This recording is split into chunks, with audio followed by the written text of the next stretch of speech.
oh.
Bashayeli Zanda Bayatanda, hey Bayatandana, Bashayeli Zanda, Bashayeli Zanda Bayatandana, hey Bayatandana, hey Bayatandana, Bashayeli Zanda, Bashayeli Zanda Bayatandana, hey Bayatandana, hey Bayatandana, Bashayeli Zanda, Bashayeli Zanda Bayatandana, hey Bayatandana, hey Bayatandana, hey Bayatandana, hey Bayatandana, hey Bayatandana, hey Bayatandana,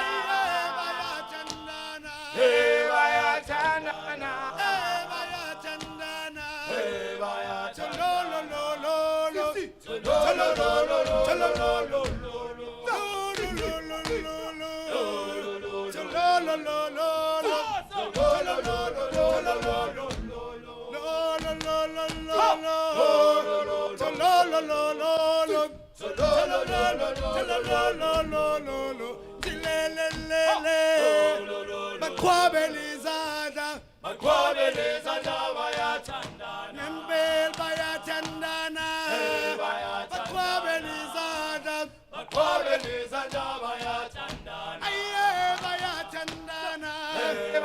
Bashape matsogo, Bashape matsogo bayaratana, hey bayaratana, hey bayaratana, hey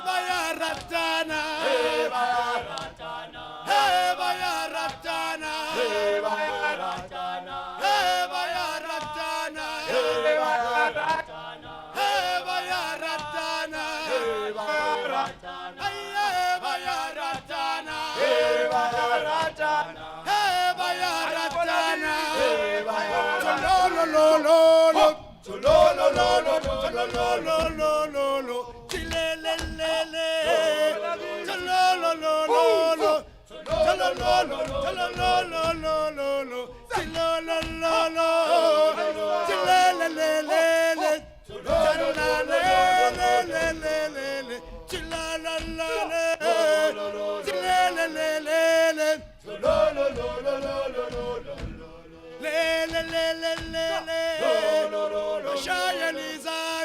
Bashayeli Zanda bayatandana, hey bayatandana hey bayatandana, Bashayeli Zanda Bashayeli Zanda bayatandana, hey bayatandana hey bayatandana, hey bayatandana hey bayatandana, hey bayatandana hey bayatandana, hey bayatandana hey bayatandana, hey bayatandana hey bayatandana, Bashayeli Zanda Bashayeli Zanda bayatandana, hey bayatandana Bashayeli Zanda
Ladies and gentlemen, please may we stand to welcome Kalushi Mahlangu and other dignitaries.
Umahlangu umkhalangane ikhejeli mnyama amanya yakhanya kuthothoro mkiru ulatha mathole abonomasikisiki imitshe emide ibopha amathole imitshe emfitshane ibopha amathodlana bayede ndaba ezitha abakhala baqeda. Please remain standing as we sing our national anthem.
Thank you very much. You may be seated.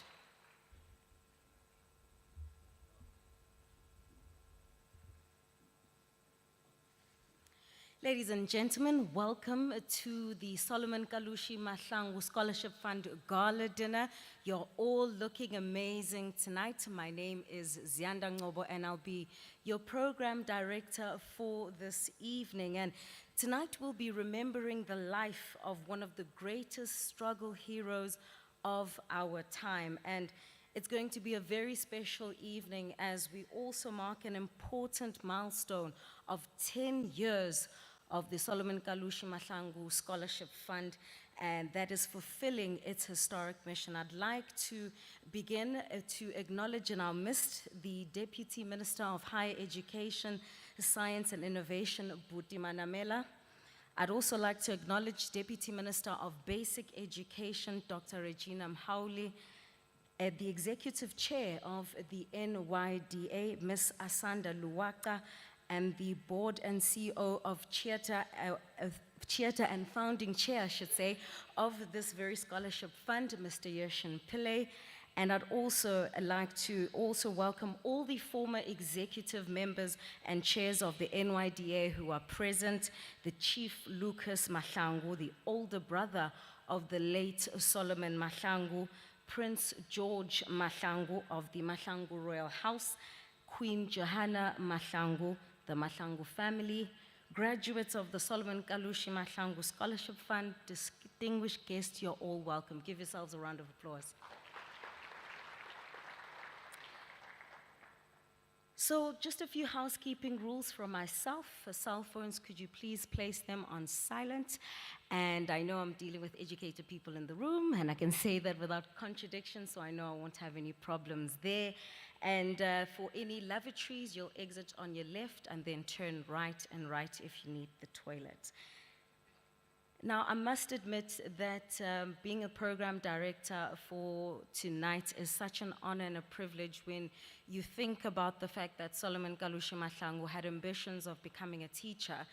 And unfortunately, or fortunately for our country actually, you know, his historic mission and his life's purpose took a different turn. And I think it's important to reflect then this evening as we celebrate and commemorate this fund, to remember what he has sacrificed for you and I to be in this room today. So, without any further ado, I'd like to call the Executive Chair, Ms. Asanda Luwaka, to come on stage to tell us about the purpose of tonight and to welcome all of us officially this evening. Give her a round of applause.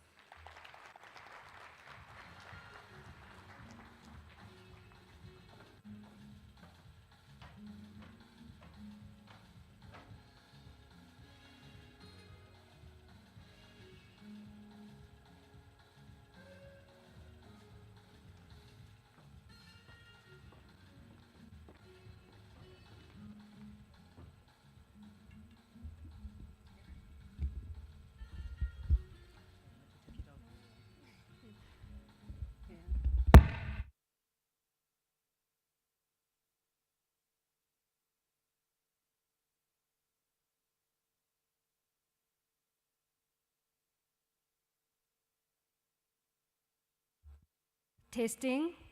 All right. Thank you very much, Program Director. Allow me to observe protocol. Allow me to acknowledge the ever so lovely Program Director, Ms. Zianda Ngobo. Allow me to also acknowledge the Deputy Minister of Higher Education and Training, Minister DM Buti Manamela. Allow me to also acknowledge Deputy Minister of Basic Education, Deputy Minister Regina Mlaule. Allow me to also acknowledge the former board chairpersons, Mr. Sfiso Mzweni, as well as Mr. Yeshen Pillay, fellow board members that are present this evening, family members of the Mahlangu family, as led by Chief Lucas Mahlangu, chairperson of the Solomon Kalushi Mahlangu Scholarship Foundation, Mr. Gideon Mahlangu, the family of the Mahlangu, friends, distinguished guests, but most importantly, allow me to extend a heartfelt greetings to the beneficiaries of what has been a 10-year-long journey of the Solomon Kalushi Mahlangu Scholarship Fund. Good evening all, and welcome to the Solomon Kalushi Mahlangu Scholarship Fund's graduation dinner on its 10th anniversary. While we will reflect on and celebrate the journey we have traveled thus far, we are also here to celebrate the fund's most outstanding and highest achievers.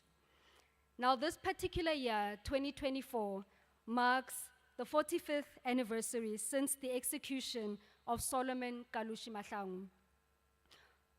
Oliver Reginald Tambo described him as follows, quote, towering like a colossus, unbroken and unbreakable. In his death, this spirit towers over us, close quote.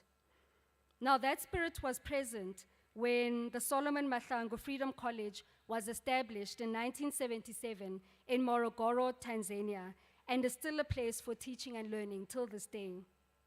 Similarly, we have spent the last 10 years turning dreams into reality, precisely because his spirit towers over us, and we acknowledge the fact that education is a critical intervention in creating a sustainable future and improving the lives and prospects of South Africa's youth.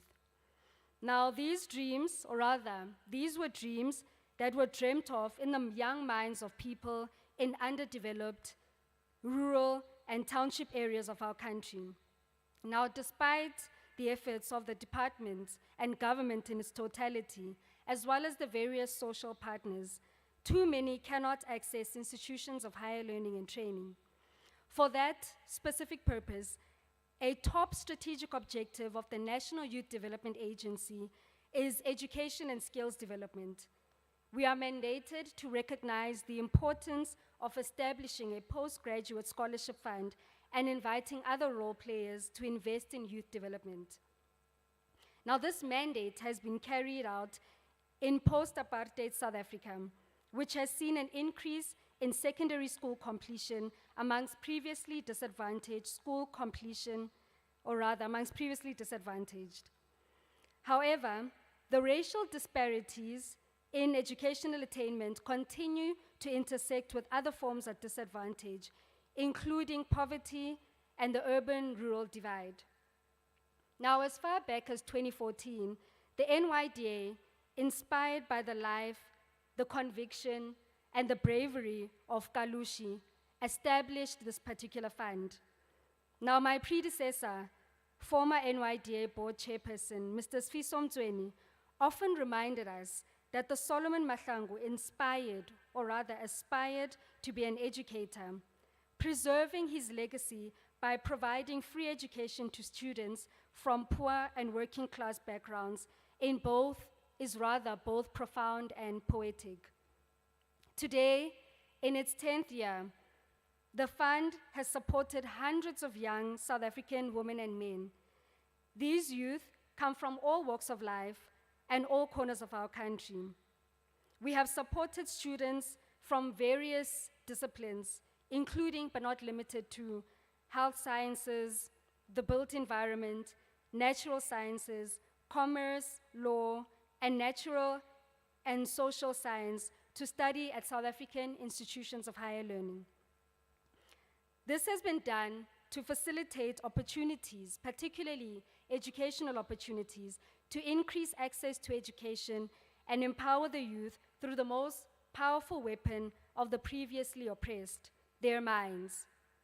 Now, reflecting on 30 years of democracy and the freedoms we enjoy as a result of the sacrifices of the likes of Solomon Mahlangu.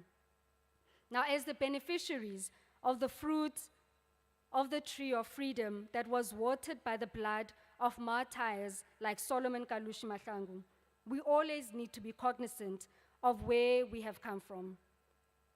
Now, education was first introduced as a human right at the Congress of the People in 1955, where Congress adopted the Freedom Charter and then officially into the South African Constitution with its inclusion in the Bill of Rights. Now, one of the biggest tasks of post-apartheid South Africa was to integrate all previously marginalized and oppressed majority into a new single education system. Now, this system needed to provide equal opportunities to all citizens without discrimination or prejudice. Now, over time, the system was expected to produce both qualitative as well as quantitative improvements in educational outcomes, following extensive reforms in schools' curricula, education policies, norms, and standards.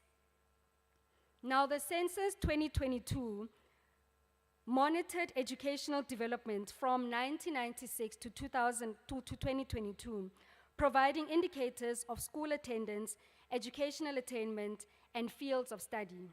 Now, the most interesting findings in this particular census included, firstly, enrollment in public universities more than doubled from 1994 to 2023, steadily edging closer to the NDP's target of 1.6 million enrollments by the year 2030. Secondly, access to higher education has been bolstered by establishment of 2 universities, as well as increased funding through the National Student Financial Aid Scheme. Thirdly, the proportion of black staff in tertiary institutions and research has substantially increased. And last but not least, the percentage of lecturers with a doctoral qualification has equally increased. Now, more South African youth, especially young women and youth living with disabilities, are accessing post-schooling and training, while the teachers are better trained and qualified. Now, one notable finding from the census reports that requires further intervention, is that males continue to dominate the STEM fields, especially in areas of engineering, while females are predominantly found in management sciences and hospitality. Now, significant changes, the past as well as the current board of the NYDA that have made to the numerous policies and legislation to better ensure access to funding in its totality. Now, since inception, the Solomon Kalushi Scholarship Fund has evolved following observations, challenges, as well as new opportunities. Now, in the last few years, the most significant developments that have been made by the NYDA board include the continued commitment to support students on the program as the new policy applied to first-year students. The other development included new applications would also be in the sector of the creative industry or the creative arts, given the importance of this sector in the National Development Plan and its lack of coverage with the free education policy that currently exists. And lastly, applicants would also be considered by artisan training not otherwise covered by higher education. Now, as the 4th NYDA Board of Directors, we launched legacy programs that we aimed to develop and expand during our tenure. Despite several interventions, funding for postgraduate students remained a concern and a priority for the board. We committed to expanding the fund to provide postgraduate funding to exceptional students, prioritizing those from your township and rural areas. We reaffirm our commitment to the memory as well as the ideals of Solomon Kalushi Mahlangu. We will continue the call for universal access to education and the fight for fee-free education. Specifically, we will continue advocating for and seeking increased resources for the fund to continue supporting deserving as well as disadvantaged youth. Now, as we celebrate 30 years of democracy, moving forward, one of our objectives is to increase support to young women and people with disabilities. This goal is guided by the findings of the 30-year review report, which indicates that although most South Africans are accessing higher education and training institutions, certain fields remain segregated by sex. Females are more likely to earn qualifications in education, while males are more likely to qualify in science and engineering, as previously stated. We will strive to achieve a more integrated, responsive, as well as an equitable post-school education and training system that provides opportunities for lifelong learning. This includes the improvement of our TVET colleges and artisan programs and the artisan program throughput rates. We will continue to promote fields such as STEM, as well as digital skills in coding, robotics, and artificial intelligence to previously disadvantaged and marginalized youth. Now, to conclude, Program Director, the death of Solomon Kalushi Mahlangu was not in vain, and today, many current students and hundreds of graduates have been supported by the Scholarship Fund in his name. As a nation, we have a basic human rights and the Bill of Rights that are enshrined in our Constitution to ensure that no one ever must live and die under unjust and immoral laws based on hate and race. Now, in conclusion, and with just 11 days up until the upcoming general elections, we are confident that the past 10 years, the likes of your Solomon Kalushi Mahlangu, and the ideals they lived and fought for will live on in the beneficiaries and young people in their totality. Because in concluding, Program Director, it becomes the responsibility of a conscious young person to ensure that the democratic gains that have been made in the last 30 years continue to exist, and that the beneficiaries of the scholarship of this nature will continue to receive the support that has been given to each and every one of you over the last 10 years. So with that, allow me to welcome you all to this remarkable and historic moment as we commemorate the life and times of Solomon Kalushi Mahlangu. Long live the undying spirit of Solomon Kalushi Mahlangu. Long live. Long live Solomon Mahlangu. Long live. Thank you very much.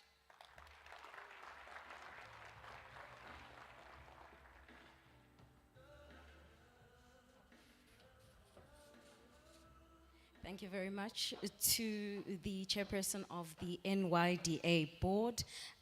Some important remarks, especially when reflecting on Solomon Kalushi Mahlangu's fight to continue the fight, actually.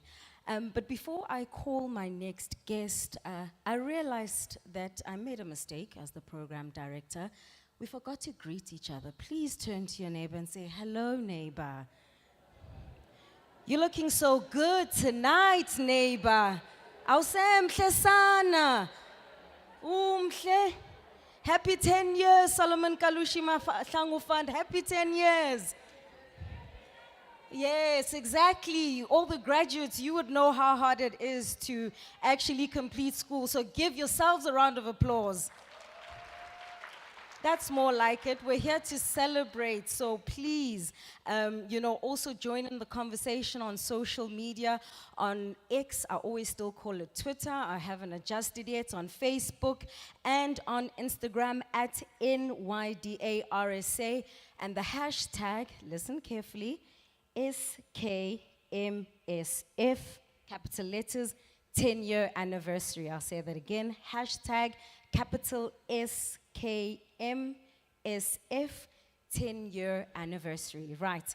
Okay, so let's continue with our program, and I'd like to call on the founding chairperson of the NYDA when the scholarship was conceived, and he's now the Cheetah CEO, that's Mr. Yeshin Pillay. Please do come up and tell us more about how you came up with this fund. 10 years is an incredible feat. Give him a round of applause, ladies and gentlemen.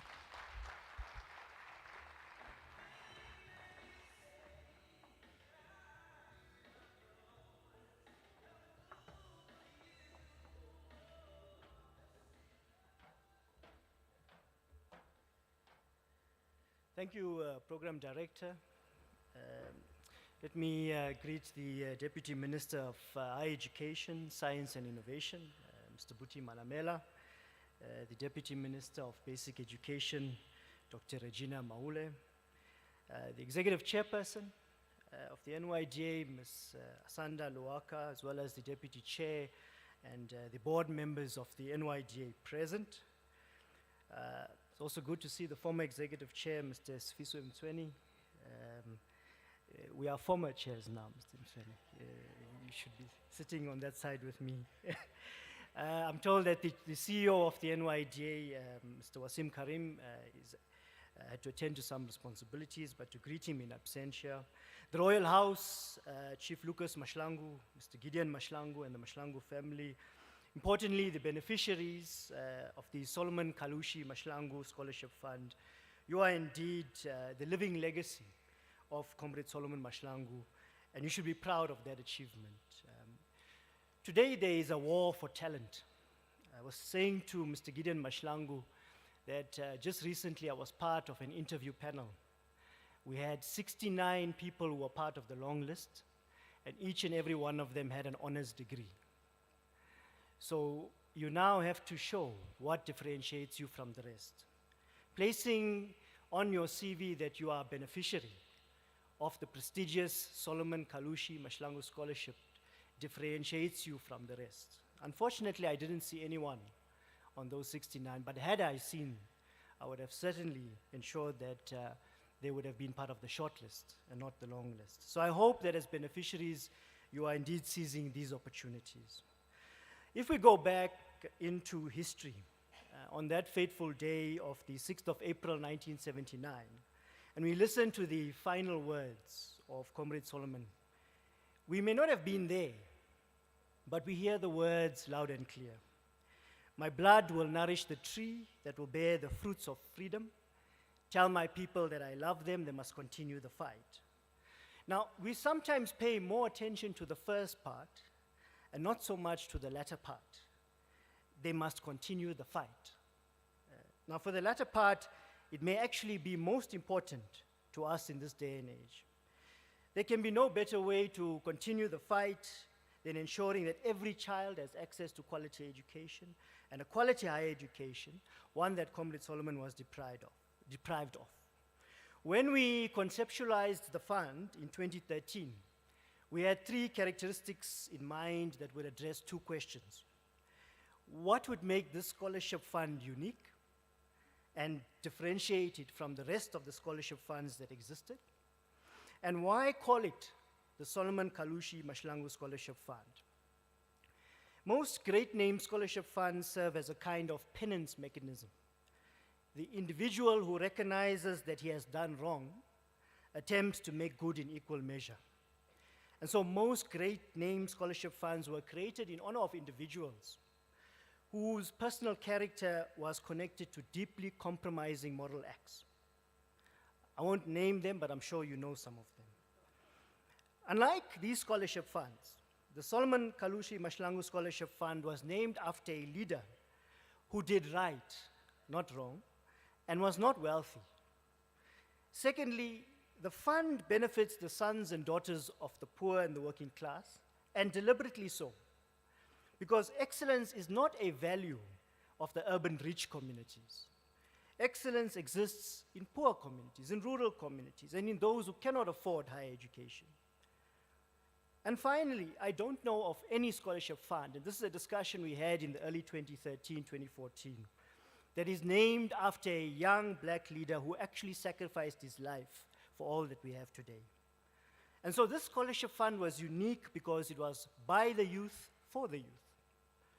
We should really thank the Mahlangu family for allowing this to happen. Were it not for their support, and actually the meeting between myself, I know Chief Lucas, Mr. Gideon Mahlangu, where the family actually gave us the permission to use the name of Solomon Mahlangu. Thank you. Thank you to the Solomon Mahlangu family.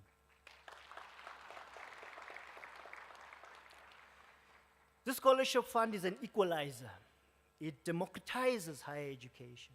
What many people forget is that under apartheid in 1982, the ruling National Party reportedly spent on average 1,211 rand on the education of the white child, and only 146 rand on the education of the black child. Today, government spend on the education of a child does not discriminate on the basis of race. And so as we celebrate 10 years of the Solomon Mahlangu Scholarship Fund, let's do more by committing to another 10 years. Let's commit to make this scholarship fund great, elevating it to new heights. I think that would be the best way to honor the legacy of Comrade Solomon.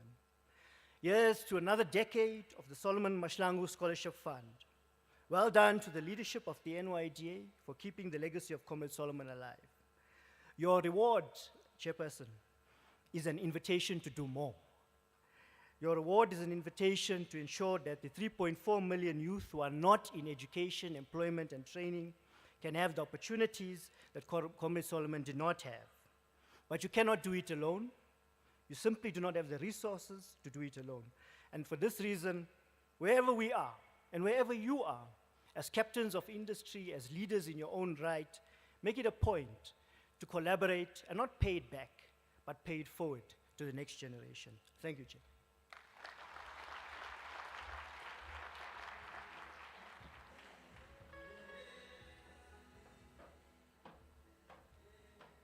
Thank you very much to Mr. Yoshan Pillay. He's the former executive chair of the NYDA, but is also the current CEO of Cheetah. Now, we're going to move to a very important component of our program, which celebrates many of you sitting in this room. Where are they? Bakai, Bagupi. We're going to take a look at your journey over the last 10 years, and let's see just how much you've taken up this opportunity. As Mr. Pillay has just reflected, it's not only about giving a hand down, but a hand up to young people. So let's look at this snippet and see what it's taken for you to turn your dreams into a reality. My name is Wasim Karam. I'm the Chief Executive Officer of the National Youth Development Agency. The NYDA Solomon Mahlangu Scholarship Fund was initially established in 2014 as a program of the second board of directors led by Mr. Yoshan Pillay. My name is Yoshan Pillay, the former executive chairperson of the National Youth Development Agency. In 2013, we decided that we needed to initiate programs that would really place young people at the center of taking responsibility, but also in terms of driving excellence. We knew that things had to change. There had to be more of a focus on excellence in education, because there was a stigma that those who are from poor and working class communities were not capable of excellence. The fund was conceptualized as a program of the Department of Higher Education and Training through the National Skills Fund, working together with the National Youth Development Agency. And it was really designed as a response to developing the skills, the competencies, and the education of young people in South Africa. It was envisaged that it could one day become one of the largest scholarship funds, not only in South Africa, but on the African continent.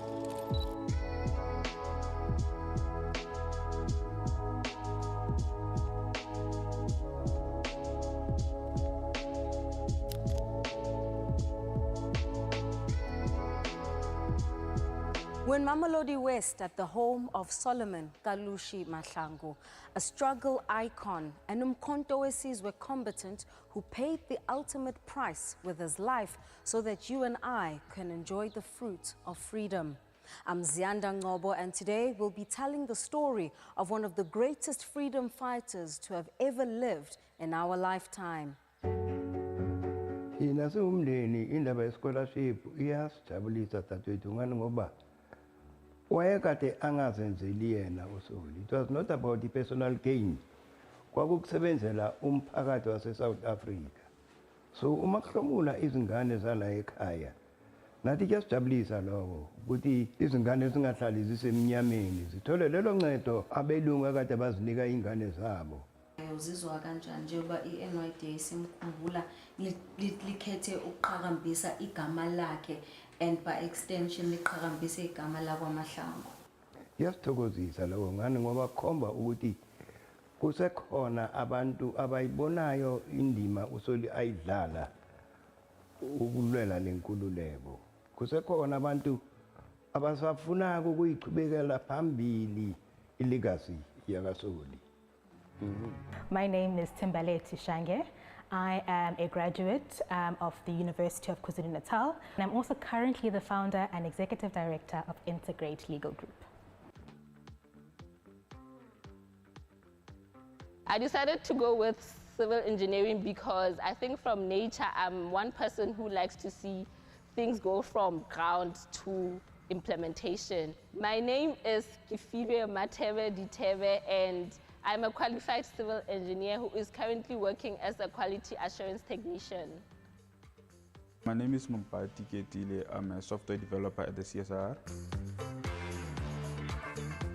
The reason why I wanted to do agriculture was I come from a background where my grandmother is farming, my grandfather is farming, and also in my family, they're all farming. So I just saw that this is a calling I should actually just venture into. My name is Travamure Epie. I'm an agricultural graduate and I specialize in agricultural extension. I am Maun Tibani. I am a senior assistant officer at the University of the Free State in the Protection Services Department. What I love love most about my job is that it's very challenging. So no 2 days are the same in my role. My name is Marumu Masemola and I'm a newly qualified chartered accountant. So the reason I decided to study medicine was actually because of my baby brother. He was 6 years old and he got meningitis. I saw him at the hospital in his little uniform and I knew I never wanted to feel that feeling again. I'm Lakin 30 Seconds.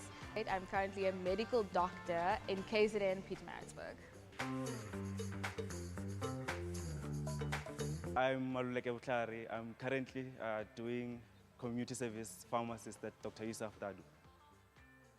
I'm in a graduate program in the logistics field. It's just about logistics, movement of equipment and transportation. I knew I loved people and I knew I wanted to make a difference. I always told my friend, I want to live a meaningful life. My name is Vulela Mkani and I'm a medical doctor by profession. I am Mutsening Grace Musa. I'm an educator by profession and I'm currently working at Hoërskool Acacia in Pretoria.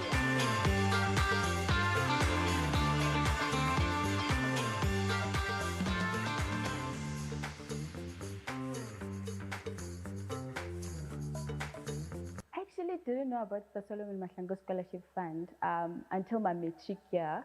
So during the holidays, I spent a lot of time on the internet trying to look for scholarships and bursaries that were open. And then I stumbled on the NYDA, or the Solomon Mahlangu Scholarship Fund rather, and I decided to give it a shot. Are we at a position where we can say, okay, we're fully resourced, but also capacitated enough to then use those resources in a way that actually positively impacts the economy in Africa? Just to give you a backstory, so I did maths lit because I struggled with mathematics. I still struggle with it till today. So I only qualified for all of 3 scholarships in the whole country, one of them being the Solomon Mahlangu Scholarship Fund. So when I applied for it, I think it was the day before it was actually due. My older sister, who was also a student at UKZN, is the one that told me about it. And we waited. We had faith that hopefully we're going to get the scholarship, and yeah, we got it. I was thrilled. I was excited. There's no feeling that can be measured to that one. And I was very happy about it because I knew that I would be able to pay for my studies without any hassles. Yeah, I remember my sister's exact words because we call each other Didi. So I called her and I said, hey Didi, I got a scholarship. And she was like, hey, you know about Didi, no, go do it, man. What does Didi mean?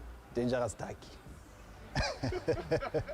My parents were relieved when they found out that I am actually funded, because I remember some speculations that I might actually have to drop out, because if you don't have funding, what's the point of going further with the studies, knowing very well that you won't be able to cover your accommodation, tuition, and living expenses. So it was a good experience for them also. Not only was I happy, they were also happy. I think my message to young people generally, but the beneficiaries in particular, would inculcate the words of Umamu Charlotte Maxeke when she said that the work that we're doing is not for ourselves and that we must begin to kill the spirit of self, because when you do that, you are then able to elevate the next person. And so with the beneficiaries particularly, it ought to be that how they've benefited from an initiative of this nature, they should be able to go back to their respective communities and plow back with the skills and the knowledge set that they would have acquired. Had it not been for the Solomon Mahlangu Scholarship Fund, I don't think I would be able to change the status quo at home. So I am currently now providing funding for some of my cousins at home. So it doesn't end with me. It has started with me, but now there will be a generation of people that will continue to further their studies, go to school, and be able to do well for themselves as well. Healing patients, it's so therapeutic.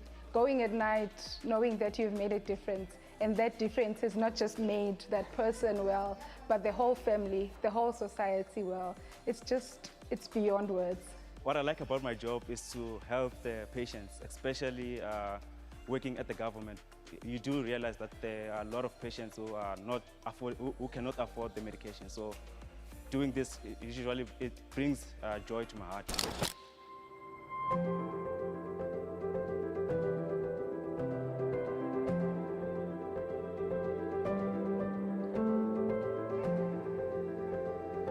I just want everyone to know who's in here that I hope that you choose to go after everything God has for you. I hope you choose to allow your light to shine. I hope you choose to actually take hold of every single opportunity that you've been given. Because I promise you, one day you can stand on a stage just like I can. So thank you. My message to young people who want to see themselves somewhere someday, you have to first see yourself there. And everything else, the passion, the determination that it requires, it starts from the dream that you have. The sky is not the limit. It's bigger than that. I'm a firm believer of if you think something, there's a reason why that seed was planted in you. There's a lot of opportunities that are awaiting them for them to just come and grab them. But there's an action that they need to put in, because a dream, Jay, without action, it's just a dream. For me personally, perseverance is very important because you never know when the door might open. What I can say is that as a person, you shouldn't focus on what is happening out there, but rather focus on what you can control. And what you can control is going to school, studying, and chasing your dreams. There is a song that says, if you want to be somebody and if you want to go somewhere, you better wake up and pay attention. Wake up. Education is very important, especially in the times that we are living in. I could aim this to parents out there, relatives out there. Please support your kids. You might not understand what they're trying to convey to you, but just take a leap of faith and just support the idea or whatever they decided to do. Okay, I'd like to encourage girls to actually penetrate these industries that we feel like are male-dominated. And people are starting to see that we are also capable of doing whatever that other men are doing in the industry. Okay, my message of gratitude to the NYDA and the Solomon Mahlangu Scholarship Fund is that I am grateful for the opportunity that they gave me for funding my studies. In Ngesulu, we say kwande lanthathe khona. To NYDA, all I can say is that I'm grateful for the opportunity that they have given me. I'm beyond words to the NYDA to assist me to be what I am today. I just like to thank the NYDA itself, the scholarship, and most importantly, the Solomon Mahlangu family for giving us a hero. And today I had to benefit from his toil and everything of that sort. Phambili nge phambili with the NYDA, pele ya pele. Ke tshepa hore ha se nna fela le tla etsang dintho tse tjena ho nna, ke tshepa hore ba tla tswela pele ba etsa ntho tse tjena tse ntle ho batho ba bang.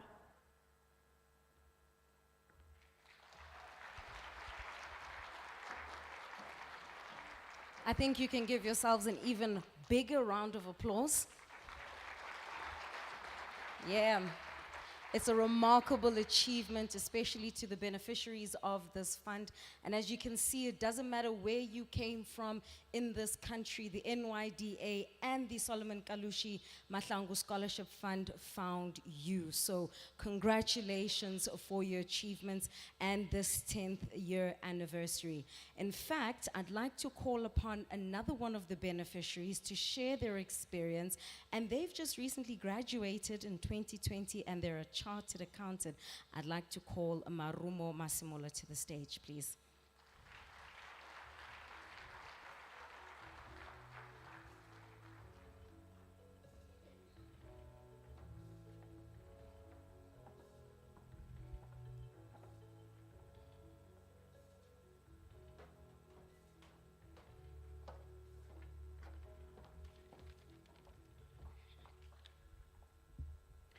Thank you so much, Zianda. I'm not in the public sector, but I know it's a thing in public sector to observe protocol. So here it goes in no particular order. The Solomon Mahlangu family, the NYDA board, the Deputy Minister of Higher Training and Education, the Minister of the Department of Basic Education, and the VIPs of the night, which are the Solomon Mahlangu Scholarship Fund alumni, and everyone in this beautiful venue today, I greet you all. My journey with the NYDA, or the Solomon Mahlangu Scholarship Fund, began at the University of Limpopo when I enrolled for a Bachelor in Accounting Sciences degree.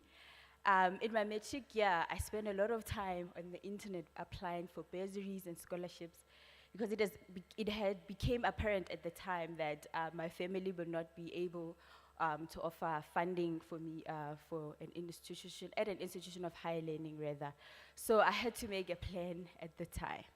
My results came in, I passed with flying colors, I was over the moon, but that happiness was short-lived because I had to apply, and I hadn't heard back rather from all the institutions that I had applied for funding. I remember getting acceptance letters from the University of Johannesburg, Wits, and UCT. And I remember having a very painful conversation with my dad. He said to me, my child, I think it's better for you to study closer to home, because should anything go left, at least you won't be stranded in a province that is far away from home. That is how I ended up at the University of Limpopo. Lucky enough, it was fairly reasonable at the time to pay a registration fee at the University of Limpopo because it was relatively cheaper when compared to other institutions. So my dad was able to raise money for registration fees. I enrolled, and sure, a few months from that, it was a disaster. I was constantly under stress because I constantly got an SMS from the institution that your fees are outstanding. If you don't pay by this date, we have to exclude you academically. I started failing my modules dismally at the time, and failing was new to me at the time. I could see the chartered accountancy journey slip through my fingers because there was no way I was going to pass that semester with the way I was performing at the time. And then this one day, I get an SMS that I've been awarded the scholarship fund from the Solomon Mahlangu Scholarship Fund. And that for me was a game changer right there and there. In an instant, my fees were paid, accommodation was paid, food was paid, everything was sorted. I was also, one of the reasons why I was failing my modules was that I didn't have all the study materials that I needed. So immediately I went on to buy all my books, and things started picking up for me. Started performing better. I was on the dean's list now of students that are performing way better. And I remember going to the store. I wouldn't even check the prices because that is how of a Moreki NYDA was. Whatever I wanted to buy, I just know they've got me. There's no way the card would decline. They really, really make sure that we are comfortable.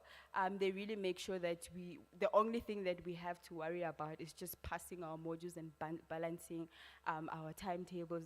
Other than that, everything else is sorted. You are living comfortably so that you are in a state of mind to pass all your grades. And that financial freedom for me came with a lot of freedom because now I was a whole-rounded university student. I had a social life. I was not constantly under stress. I was even able to affiliate with extramural activities around campus, and that is how I affiliated with the African Women Chartered Accountants, which I'm still a member in good standing of even today.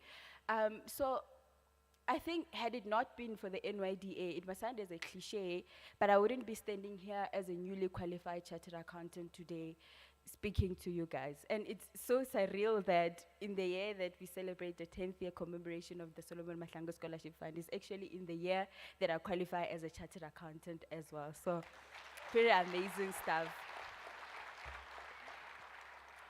So I then took it upon myself that I need to pay it forward, because I'd seen how students from underprivileged institutions actually struggle for funding, and some end up being academically excluded because they lack funding to pursue their dreams.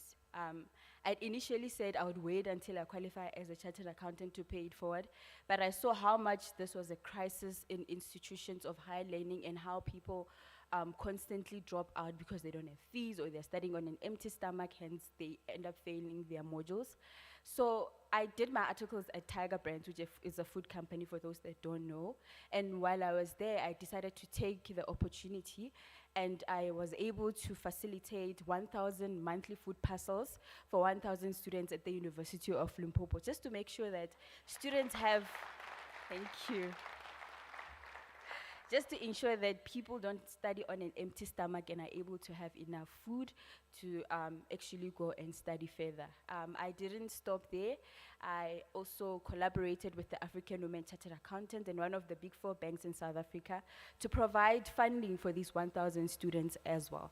Because I believe we all need this, we need a chance at this life thing to go out there, study and obtain our degrees so that we are able to contribute positively to the economy of South Africa. So I urge all the beneficiaries that are in the room tonight to please pay it forward. The NYDA gave me a chance, but through me, there's 1,000 students that were given this chance as well. Imagine if all of us as the beneficiaries have to do something positive in society, even if you can impact one life, but that will go a long way in ensuring that our economy actually is in good hands, because we are the future of this economy. Actually, one of the motives of the Solomon Mahlangu Scholarship Fund is to empower the youth with education to enable them to compete favorably in the labor market. So when I recently qualified as a chartered accountant, I joined the mining sector, which is very male-dominated, as one of the speakers actually said, or the beneficiaries mentioned on the video. But through the NYDA that gave me a chance, I am able to represent people that look like me, or a black child that looks like me in those areas. And through me being in that area, I'm able to keep the door open for other people that look like me to also join the industry and to have faith that it is also possible for them to join those spaces where females are not fully represented. So through me, the NYDA is able to address gender imbalances of the past. So in essence, it looks like the NYDA is funding one student, but there's a ripple effect in that student that they are funding. So I just really want to take this opportunity to thank the NYDA and the Solomon Mahlangu Scholarship Fund. Your efforts have really not gone to waste, as is very evident in the room. All the alumni are here, and I hope we will take it further and really impact the economy of South Africa positively. Thank you.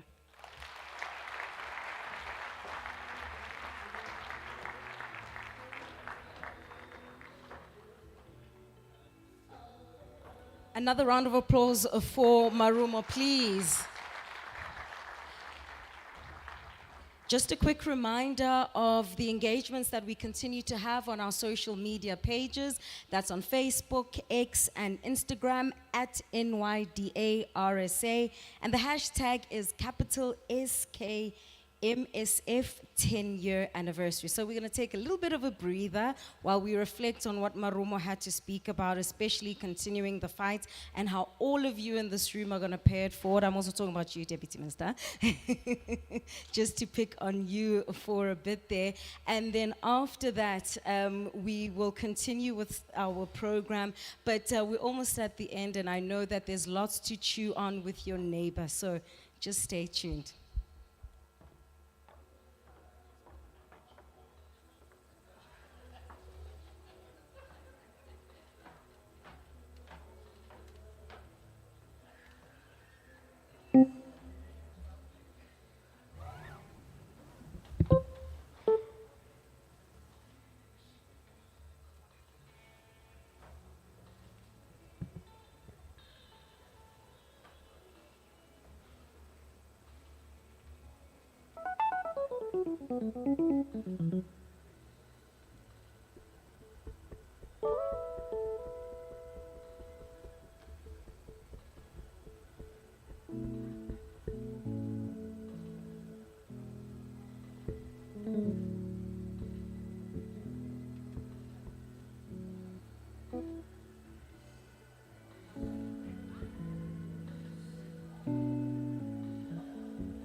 Ladies and gentlemen, please give a round of applause to Konaye, who will be rendering an item for us this evening. Thank you.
Babekhona babesit maningaye khole abanye babesit hamba kodwa sisoli tifuna kuyiphakisho njengoma tifuna kuyiphaki ngekapoli tifuna kuyiphakisho njengoma tifuna kuyiphaki ngekapoli when you go in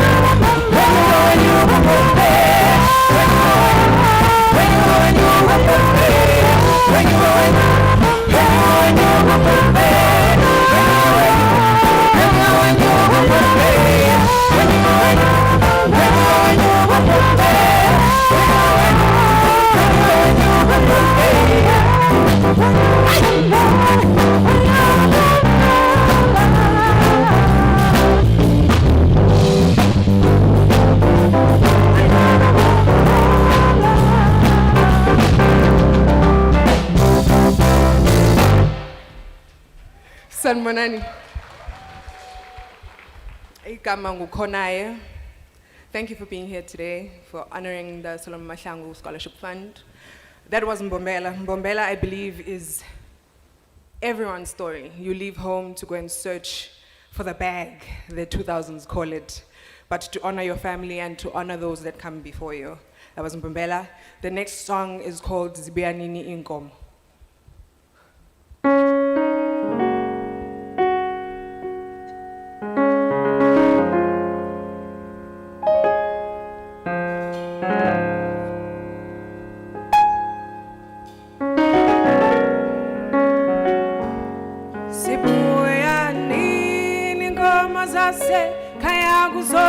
Kaya kuzoba mnandi tilahle kelwe lunqumo lwam tilahle kelwe iyo yonke into bendinayo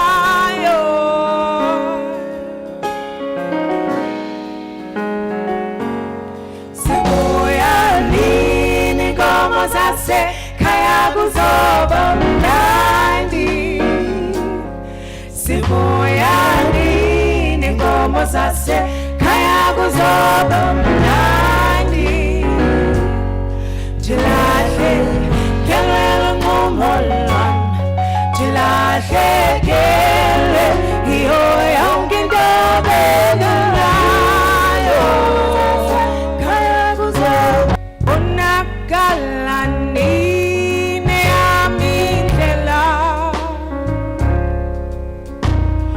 bonakala nini umsebenzi wesandla sami tilahlekile tifunana nexesha lalemnanda bekhaya sibuya nini ngo sizokonwaba they say joy cometh in the morning when I see cloudy days and rainy skies joy will hold you up when it hurts when all I feel is pain sibuya nini ngomo zasekhaya kuzoba mnandi sibuya nini ngomo zasekhaya kuzoba mnandi tilahlekelwe lunqumo lwami tilahlekelwe yiyo yonke into bengenayo khaya kuzoba mnandi the happiness that is found in the smile will come to you in a dream or a rainbow but the rain won't stop and the sun won't shine so there'll be no rainbow for me hey sibuya nini ngomo zasekhaya kuzoba mnandi hey sibuya nini ngomo zasekhaya kuzoba mnandi sibuya nini sibuya nini ngomo sibuya nini sibuya nini ngomo sibuya nini sibuya nini ngomo sibuya nini sibuya nini ngomo sibuya nini sibuya nini ngomo sibuya nini sibuya nini ngomo sibuya nini sibuya nini ngomo sibuya nini sibuya nini ngomo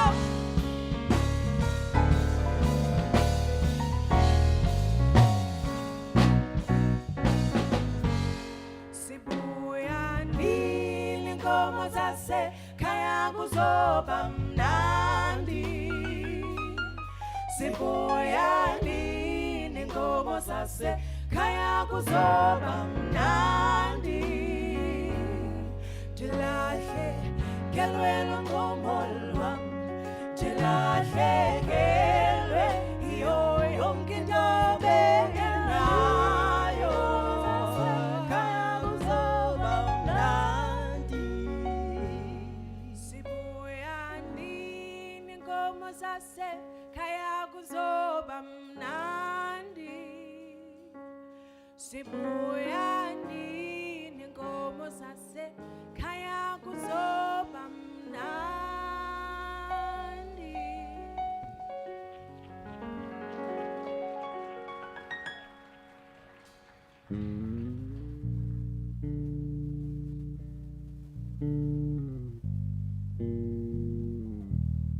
That was Sibuya Nini.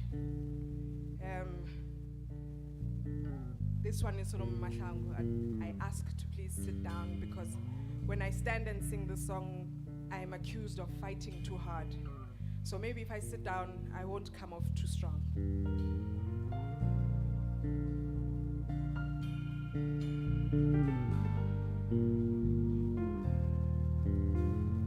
Tell my people I love them. I love them. They must continue to fight. Tell my people I love them. I love them. They must continue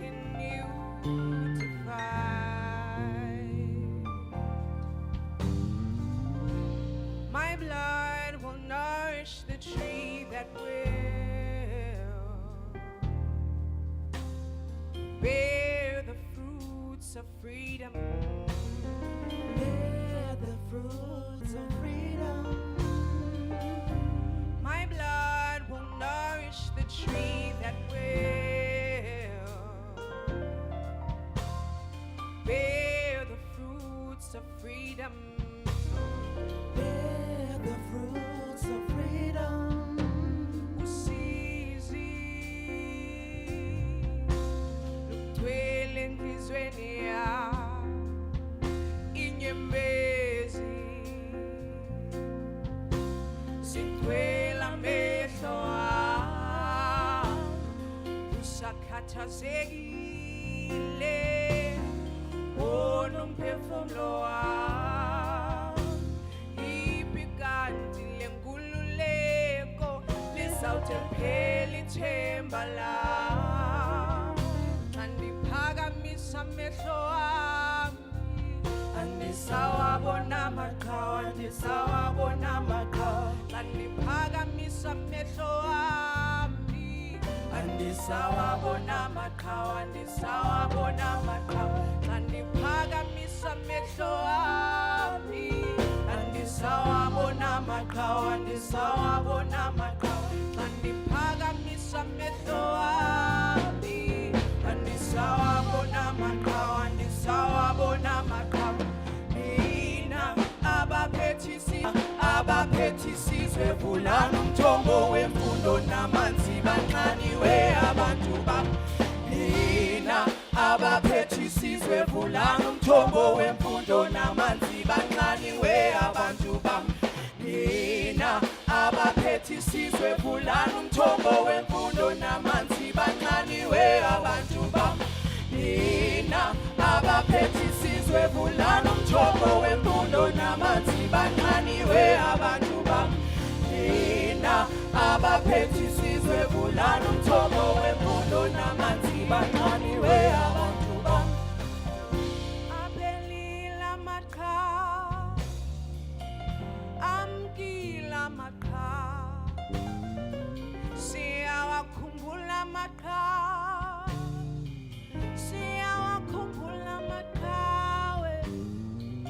Solomon Mahlangu, uliqhawe lamaqhawe, uliqhawe lamaqhawe, uliqhawe lamaqhawe. Solomon Mahlangu, uliqhawe lamaqhawe, uliqhawe lamaqhawe, uliqhawe lamaqhawe. Wena Chris Hani, uliqhawe lamaqhawe, uliqhawe lamaqhawe, uliqhawe lamaqhawe. Mashinini, uliqhawe lamaqhawe, uliqhawe lamaqhawe, uliqhawe lamaqhawe. Walter Sisulu, uliqhawe lamaqhawe, uliqhawe lamaqhawe, uliqhawe lamaqhawe. Wena Gavin Beki, uliqhawe lamaqhawe, uliqhawe lamaqhawe, uliqhawe lamaqhawe. Ulihlahla Madiba, uliqhawe lamaqhawe, uliqhawe lamaqhawe, uliqhawe lamaqhawe. Bantu Biko,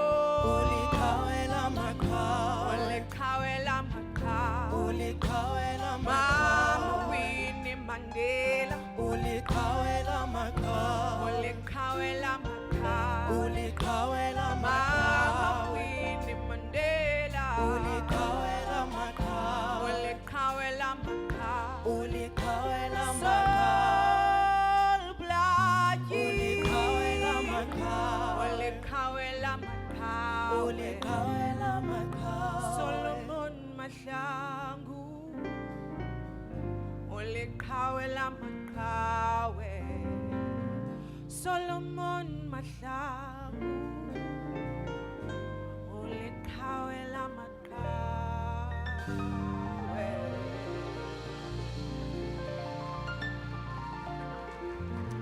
Thank you so much. Enjoy the rest of your evening.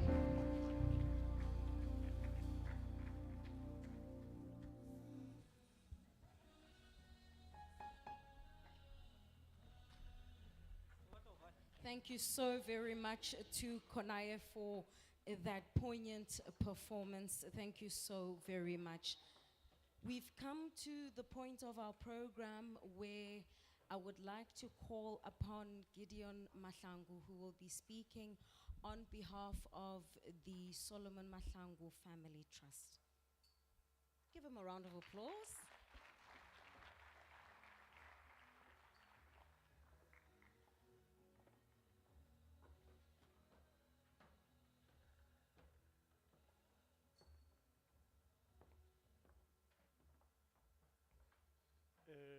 Good evening, everybody. Thank you very much, Program Director. Ngithome ngilochise undabezitha ekasolwa Mahlangu uTsosoro Mkiri ulahlamathole. Ngilochise undabezitha uPrince Mahlangu and pass our sincere greetings to the Honorable Deputy Minister of Higher Education and Training, Comrade Buti Manamela, and the Deputy Minister of Basic Education, Umama Regina Mhaule, the Executive Chairperson of the NYDA Board, Ms. Asanda Luaca, the former Chair of the NYDA Board, the founder of the Solomon Mahlangu, Mr. Yeshen Pillay, and Umfwetu was also the former chair of the NYDA here, Mr. Sfiso Mtweni. Allow me, ladies and gentlemen, to say all protocol is observed tonight.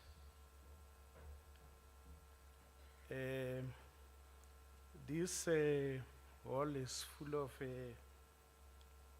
academics, and myself, I'm an academic of YCL and the and the ANC Youth League. I'm happy to see the Deputy Minister of Higher Education here, who was the General Secretary of the Young Communist League when I was in the Northwest Provincial Committee of YCL. And then I visited Comrade Buti. I just welcomed him in Mamelodi, but in Northwest, in the provincial conference, he made sure that I don't emerge. And Comrade Yeshe, but I welcome there. He drove from Gauteng in Pilan, come to Pilanesberg, and make sure that I reached the threshold in Tatemakai. But Comrade Buti Manamela, but because I'm a product of the YCL, I understood today. And Comrade Yeshen, don't see me sitting next to him. He was the national chair.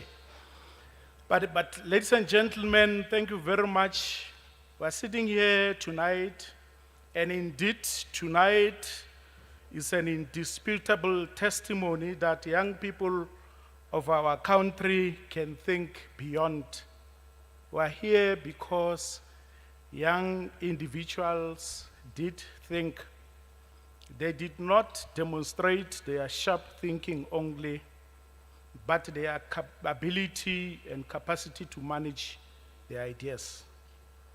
Their thinking and capacity has made many dreams of many young Black African people in particular, their dreams into realities through the Solomon Kalushi Mahlangu Scholarship Fund. The Solomon Kalushi Mahlangu Scholarship Fund is the brainchild of young people and young leadership of our country. Indeed, to think is to achieve. Allow me, ladies and gentlemen, to quote a book written by Lungisa Songishi. To think is to achieve. For your thinking to achieve, it should be born from the womb of 4 pillars of life. A pillar of relationship, a pillar of well-being and wellness, which encompasses emotional, environmental, and intellectual wellness. A pillar of personal career growth, which encompasses education and training, business and finance. The last pillar is the pillar of mindfulness, which encompasses mindfulness, wisdom, and spirituality.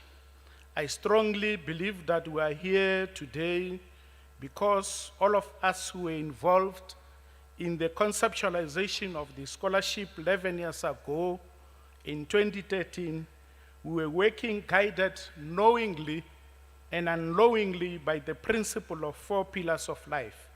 Similarly to those who joined later to support the scholarship fund and made sure that the legacy project continues and mark 10 years of existence since the year 2014.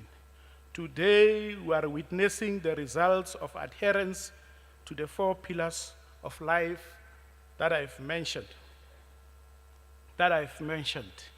Indeed, through the journey, there were counter forces and counter-revolutionary forces who wanted to see the legacy project erased from the books of history, but the leadership of NYDA stood strong. For that, the Mahlangu family would like to applaud you for your courage and bravery stance. Where he is, Solomon Mahlangu, he is smiling that indeed my country is celebrating 30 years of freedom and democracy. At the same time, Black African youth have and are indeed enjoying the fruits of freedom he prophesies about before executed mercilessly by the white apartheid government on the 6th of April 1979. It was 11 years ago when the minds that are groomed, nurtured, shaped, and sharpened by the political ideologies, ideals, and teachings of the mass-based movement of the people, the African National Congress, the South African Communist Party, the Young Communist League, and the ANC Youth League thought of contributing in the knowledge production of our country, but simultaneously making sure that they are thinking of contribution in the knowledge production of our country do not find expression outside the history books of our liberation struggle. They did so because of their crystal clear understanding very well that freedom and its fruits that they are enjoying today by everyone, including the ones who once used to refer to our heroes and heroines of our liberation struggle, terrorists, were not produced out of honeymoon arrangements, but through a great sacrifice.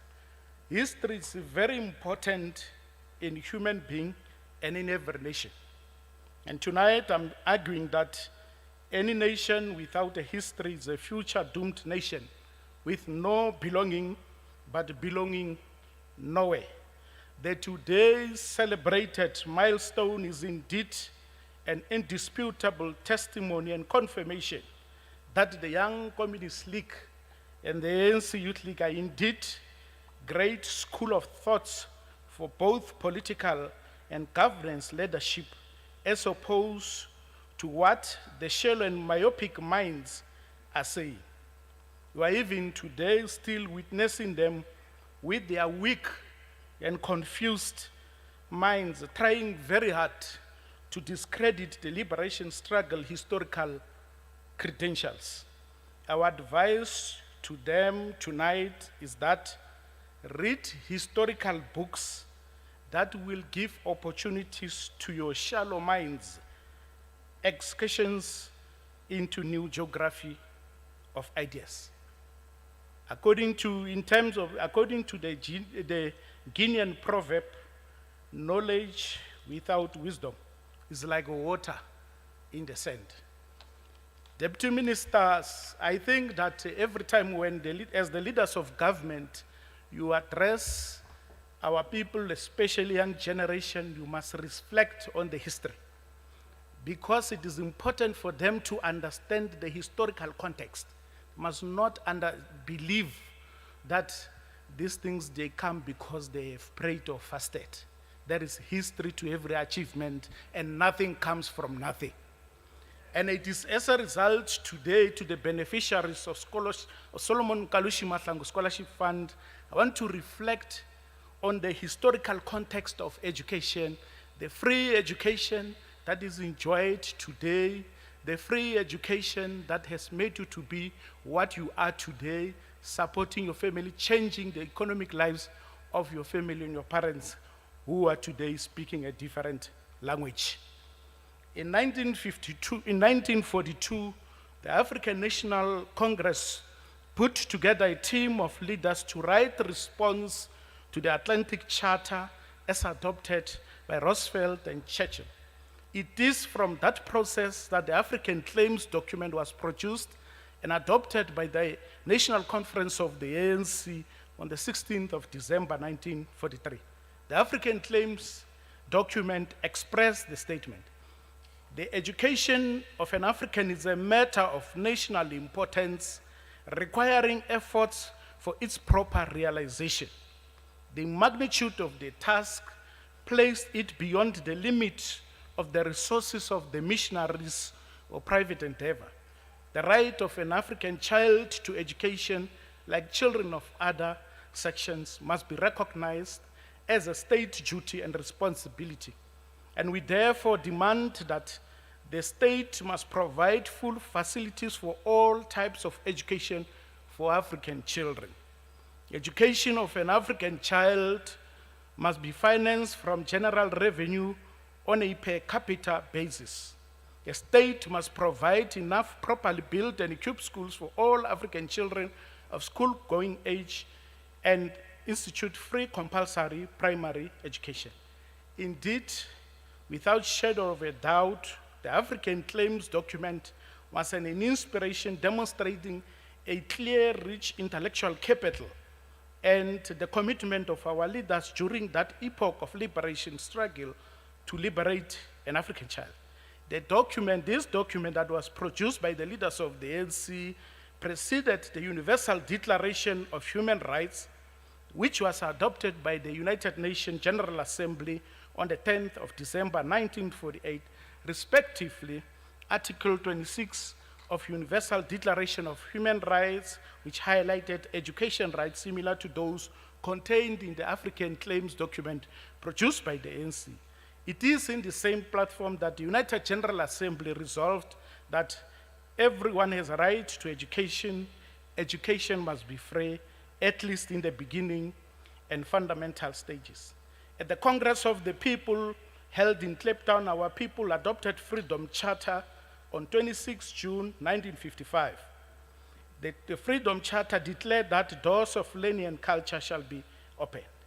From the African Claims document through to Universal Declaration of Human Rights to the Freedom Charter, one theme is being clear: free, universal, compulsory education for all children. The African Claims document, Universal Declaration of Human Rights and Freedom Charter are a product of a particular era in the struggle for social justice. Sociologically, these documents should be classified as documents located firmly in modernity with the underlying emphasis on human development and progress. These historical events mentioned here is to share with you, the beneficiaries of Solomon Kalushi Mahlangu Scholarship Fund, and young people, that nothing comes from nothing. This includes the establishment of the National Youth Development Agency, and the scholarship did not come from nowhere, but from great sacrifice, which must be applauded and appreciated by yourself, your parents, and your communities. The National Youth Development Agency and the scholarship is an indisputable sign that the democratic government of our country, led by the ANC, cares about young people, the country, and its citizens. That is why you are sitting here as doctors and lawyers and accountants. I urge you tonight, as academics and intellectuals, and as young generation, let these historical events be a mind wake-up and awakening call to free yourselves from chains of culture of entitlement. Our beautiful South African country will never progress should you, the academics, full in this hall continues with the mind of entitlement. Indeed, you have constitutional rights, but rights goes along with the responsibility and accountability. The old and the generation of Solomon Kalushi Mahlangu of 1976 played their role selflessly, that today everyone can speak freely and as human and constitutional rights. They never suffered from dependency syndrome and culture of entitlement. The beneficiaries of Solomon Kalushi Mahlangu, we expect you to be inspired by Solomon Kalushi Mahlangu and his generation's mind, attitude, and character. You ought to love your country and its people. Serve our country and humanity in your different fields of work and profession. Exit the comfortable rooms of armchair critics to the democratic government. See yourself playing a pivotal role in the nation-building and developmental agenda of our country. Demonstrate to the world and other young people that you don't suffer from dependency syndrome and culture of entitlement. Demonstrate through your actions in your field of work and profession that the National Youth Development Agency did not pay for your education to be a certificated person, but they paid your education to be a responsible, patriotic, knowledgeable young person who will be a reliable, ethical, accountable leader of our country tomorrow. Note this principle tonight. No success until you accept the pain of discipline. No success until you accept the pain of discipline. Your failure to lead by example will indeed be nothing but a betrayal to the Mahlangu family, to the NYDA, to Solomon Mahlangu and his generation. Become the greatest bloodline has ever seen in your family, like how Solomon Kalushi Mahlangu did. Success takes time. Be patient. Your wings already exist with an education opportunity given to you. All you have to do is to fly. Many leaders and politicians in our country, deputy ministers, have been for years calling for free education with no action. But those who are baked from the stove, designed, manufactured and wired by engineers that graduated from the political school of philosophy, ideals and ideology, led by example that it is possible in our country through establishment of Solomon Kalushi Mahlangu Scholarship Fund in 2014, NYDA guided government, deputy minister, how to execute free education. Young people received free education, NYDA indeed, you led by example and government followed you. Free education came after, when we had graduates through free education. History has no blank pages. Different boards of directors of NYDA today, led even by a very young woman, Ms. Asanda Luaqa, and the deputy chairperson as executive chair, and her deputy also being a young woman, Ms. Karabo Mhale, followed suit in pursuing agenda of free education through Solomon Kalushi Mahlangu Scholarship Fund. Your efforts are indeed greatly appreciated and will continue to be in the books of history of our country. Mr. Sfiso Mtsweni, you led the board of the NYDA with the late Ms. Baveli Lohlongwa. You went further and took a bold decision with Mr. Karim Wasim to thank the Mahlangu family by erecting a memorial tombstone of Solomon Kalushi Mahlangu, a great and a bravery act that many leaders of the ANC have failed to do so. Despite the storm that came after your good work, you two gentlemen stood your ground.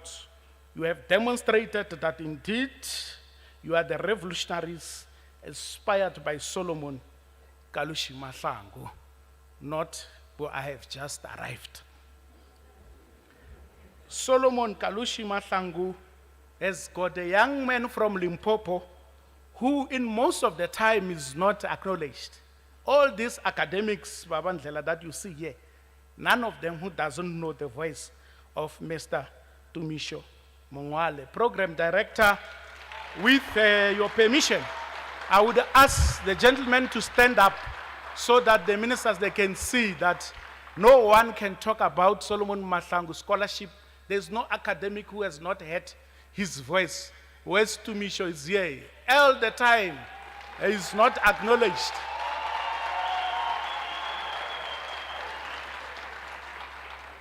Who came in when we conceptualized Mr. Yeshen, the scholarship as an intern at the time.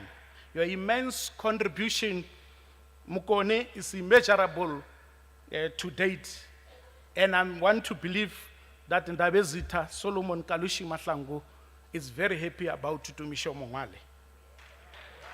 Without you, there is no Solomon Kalushi Mahlangu Scholarship Fund. We appreciate you, Mukone. Another Mukone was here, Comrade Buti, Limpopo Detachment. The NYDA, indeed, you have made great strides in the education and the knowledge production of our country. Mr. Yeshen Pillay, you can see the seed that you planted. Even if we're facing storms, we stood the ground with the previous boards of Mr. Mutsweni and Mr. Sanda Luaka. They fought a good fight. You must be a proud man tonight. You are indeed a product of Marxism and Leninism. Experience has taught us in the recent years major changes should be made in the education landscape, and it will require concerted efforts led by a brain trust. If you wish a harmonious condition in your life, academics, you must develop a harmonious mental attitude. In conclusion, Program Director, I see you looking at the time. In other words, in conclusion, I would like to quote the words of Fidel Castro. Today, we are seeking what should be and will be, in our judgment, an education system that increasingly corresponds to the equality, full justice, self-esteem, moral and social needs of all people in the type of society that we have decided to build. The academics, intellectuals, leaders, business community, and everyone here tonight, the society we ought to build is the one that draws the inspiration from the ideas for which Solomon Kalushi Mahlangu paid supreme price. On contrary, remembrance is good, but it must not cage our minds to an extent that we fail to be futuristic thinkers. As we march to the national and provincial elections on the 29th of May 2024, academics, I urge you to vote correctly. And remember that no journey without trials, tribulations, and triumphs. Same with the freedom and democratic journey that we all enjoy, led by the ANC. Let's all go and vote, but vote correctly. God bless Africa. God and ancestors bless Africa. Bless our country, South Africa. God and ancestors bless democratic government led by the African National Congress. God and ancestors bless the NYDA Solomon Kalushi Mahlangu Scholarship Fund and its beneficiaries. Ngiyathokoza, I thank you all.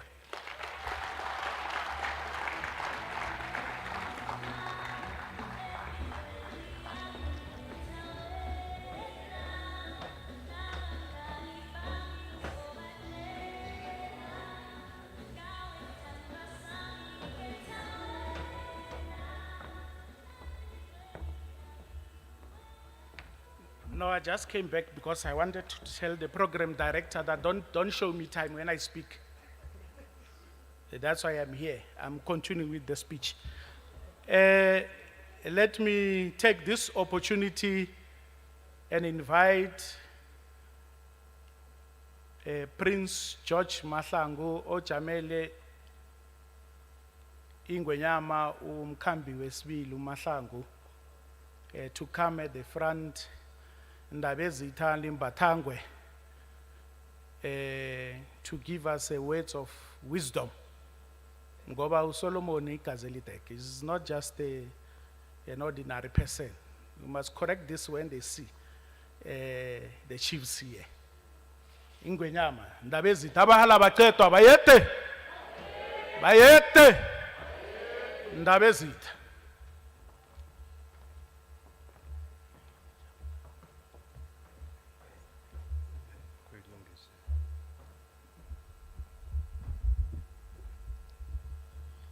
Bayete.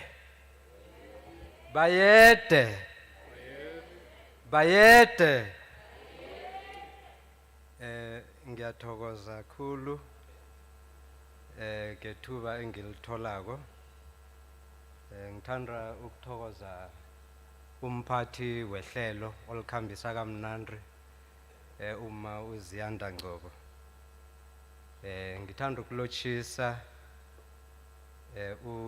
usekela ngqongqoshe ubaba uBhuti Manamela nathi sifundile ipolitiki yamakomunisi kancane mara ngesikhethu ngilotshise usekela ngqongqoshe uma umhlawuli ngilotshise khulu usihlalo olawulako executive chairperson ngesindebele usihlalo olawulako uma uAsanda Luwaca nesigungu sakhe sonke esikhona namhlanje sinokwenza umnyanyo omuhle kangaka. Ngilotshise usihlalo wokuthoma ubaba uPile owasungula owaba ngusihlalo wokuthoma wehlangano le. Ngilotshise nosihlalo ngewekhethu ke lo ubaba umthweni uNdagana uNdala ngimlotshise khulu. Ngibalotshisa ngoba ichaze balidlalako yaba ichaza elisiletha la namhlanje. Kungakho ngithi angibalotshise ngendlela efaneleko ngoba nengenza njalo nengifika ekhaya esigodlweni ngizokuhlawula ikomo iyabiza amalanga la. So angifuni ukuhlawula imali inkomo ngesibayeni. Ngilotshise intatanyiswa zonke ezikhona ngisho nina ama beneficiaries. Ngithi lochani.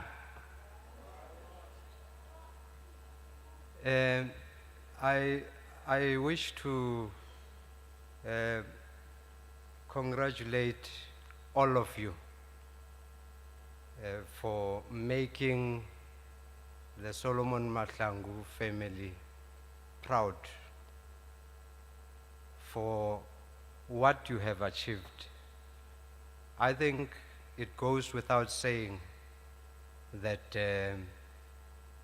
when you set yourself on a mission to redefine history, in this case, access to education, you set up a scholarship fund such as the one that the NYDA has set up. Must be deliberate to ensure that you give opportunities to young people from poor, very poor backgrounds. I think that the NYDA has done a sterling job in ensuring that we are where we are today. 10 years, you know, there's many ways that time is measured.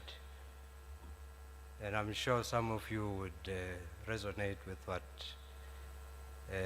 I am saying. Einstein says that there is space-time, meaning that time is one of the dimensions. Those of you who have studied engineering or physics will understand. I think our wonderful musician has demonstrated time in her context. You could see how she could direct every member of the band with her gestures, with her hands, meaning that the pianist knows what time he needs to play a particular note. So we define time in various ways. But as I was sitting there listening to various speakers, I was touched by our young chartered accountant, Marumo Masemola. To me, that's how I measure time. That from the time that she was given this opportunity, she was able to ensure that she progresses beyond her undergraduate degree into becoming a chartered accountant, which is not a mean feat, which is not an easy feat. It's a mean feat to achieve that. So we measure time by the progress of each and every student that has been under the program. It is not enough to just get your degree and look for a job. In this day and age, you have to go out of the box or outside of the box in order to make a contribution to the community through your skills. Solomon Kalushi Mahlangu himself would measure time differently. For him, time was measured by how resolute he was, or he needed to be. Time was measured by how disciplined he ought to be, even when there's an easier path. What's the easier path? Is to give up the armed struggle, is to give up all those things that meant that you could have had an easier route and not be judicially executed as he was. So for him, time was to ensure that he remains resolute to what our founding fathers being the traditional leaders who formed the liberation movement that has brought us to where we are. So how we measure the 10 years of the scholarship fund is relative. However, every step of the moment is like a jigsaw puzzle. It's like when we were in elementary school, there was that task that we had to do where you join the dots and then it becomes a nice rabbit. I'm sure some of you would have done that. You know, as you join the lines, then a nice picture of a rabbit would emerge. So take all the knowledge that you have, make a contribution to this country, improve others that need to be supported as well, so that all of us as the black child can have a meaningful impact in all spheres of our economy.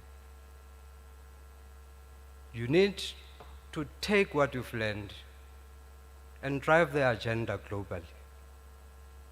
Because if we can't do that, if we can't, deputy ministers, if we can't choose one or maybe maximum 5 areas,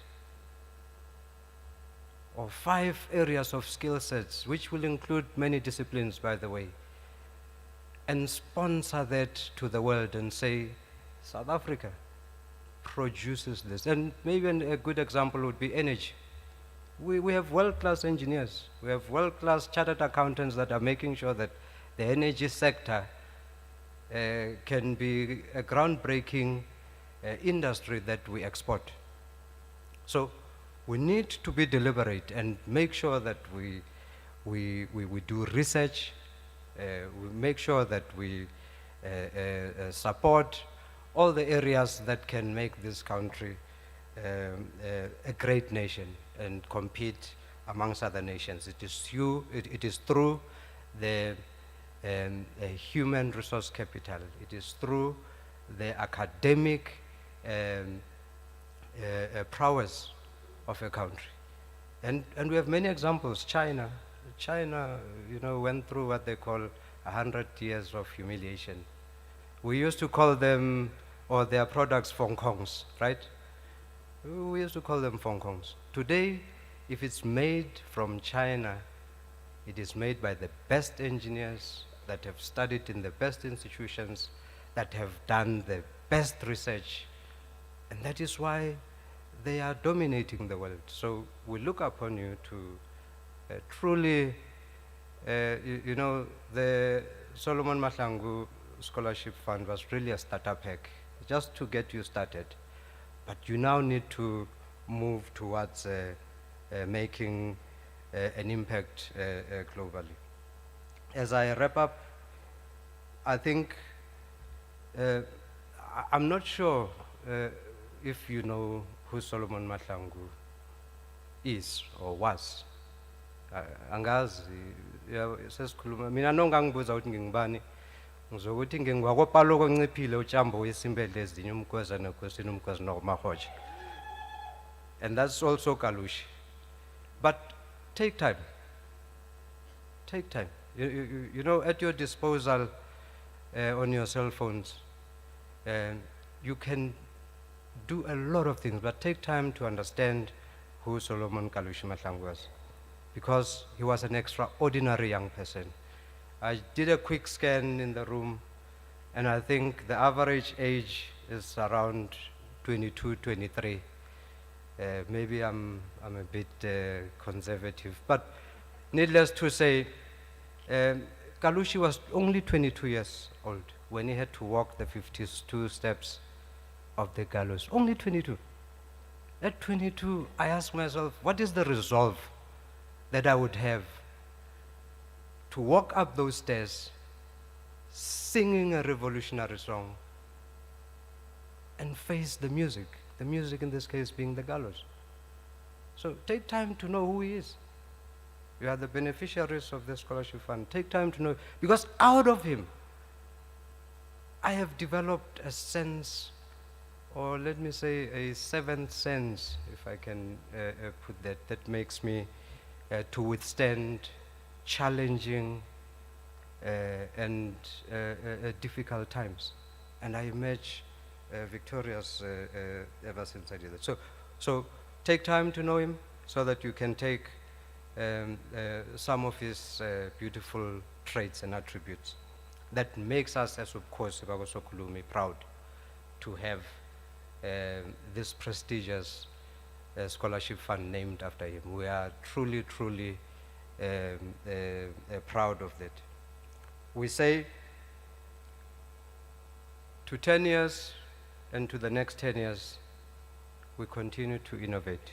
We continue to make the scholarship fund great. You know, I have to say this, deputy ministers, but in this, at times government has the neck to stop programs that are working, to stop programs that are successful, perhaps in the right quest to reinvent them.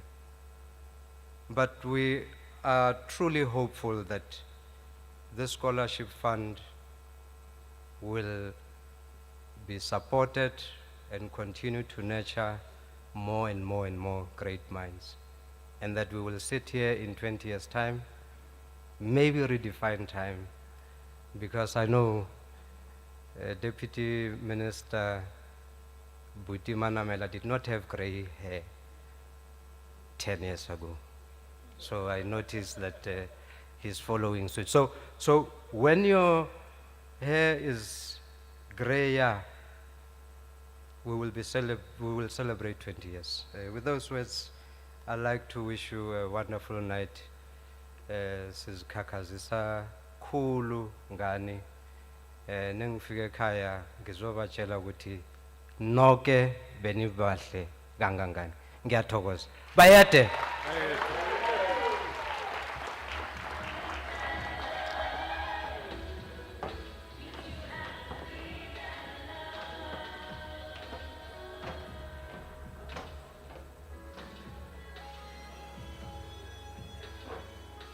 Thank you very much to Gideon Mahlangu, who was speaking on behalf of the Solomon Kalushi Mahlangu Scholarship Trust, and as well as Ingwe Nyama Umahlongu Siyathokoza.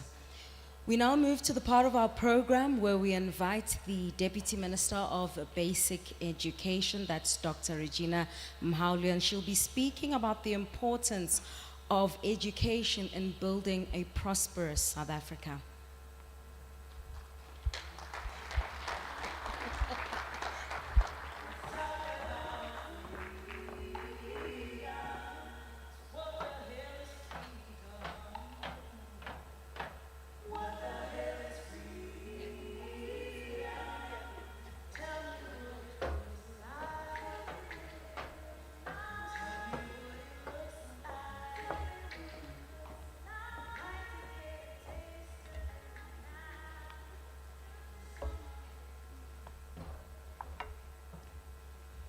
Thank you so much, Program Director.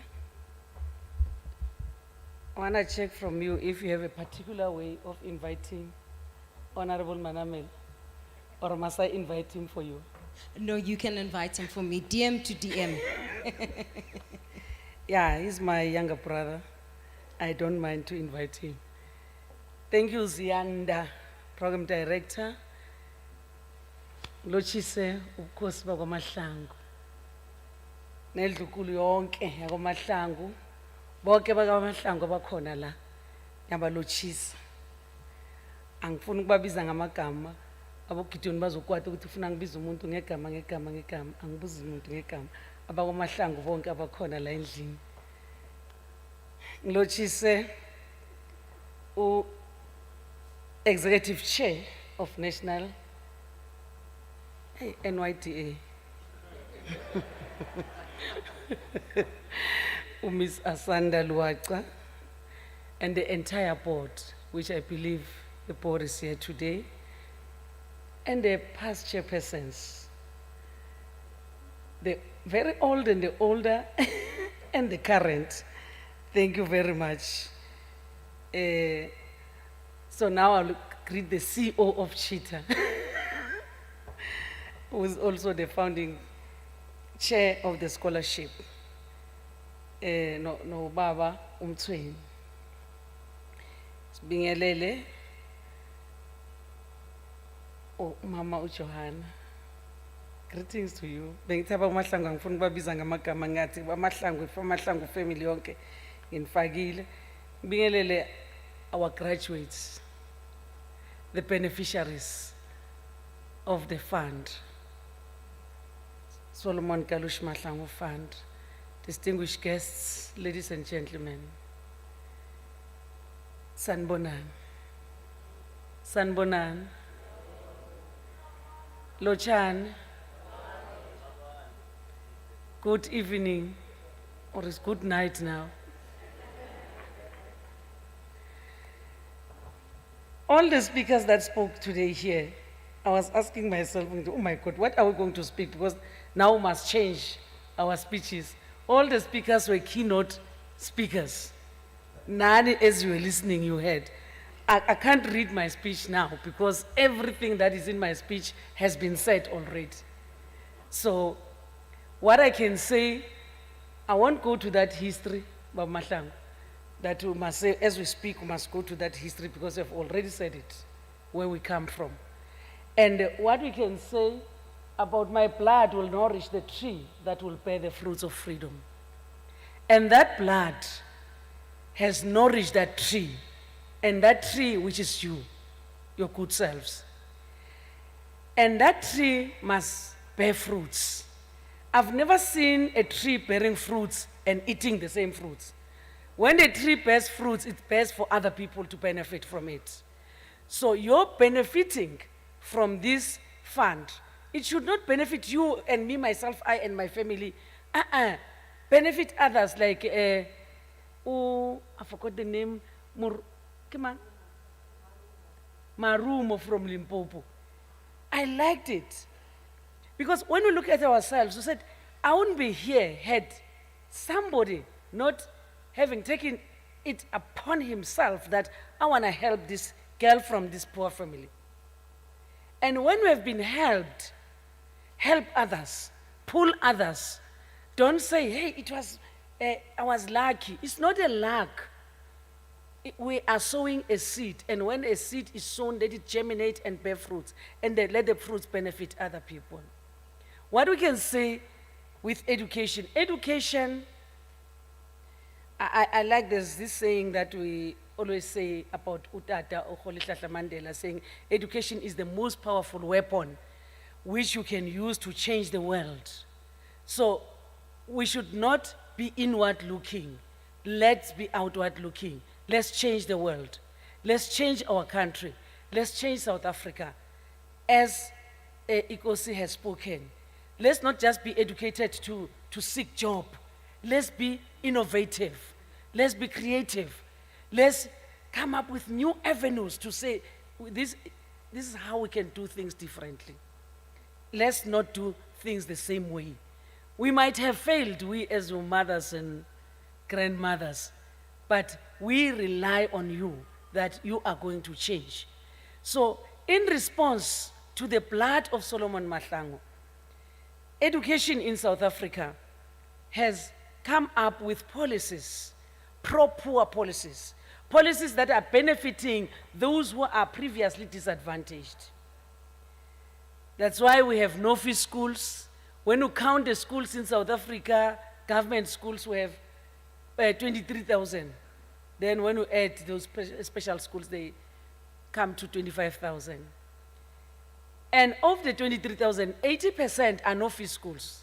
Children are not paying school fees. And the school nutrition. In the school nutrition, 9,000.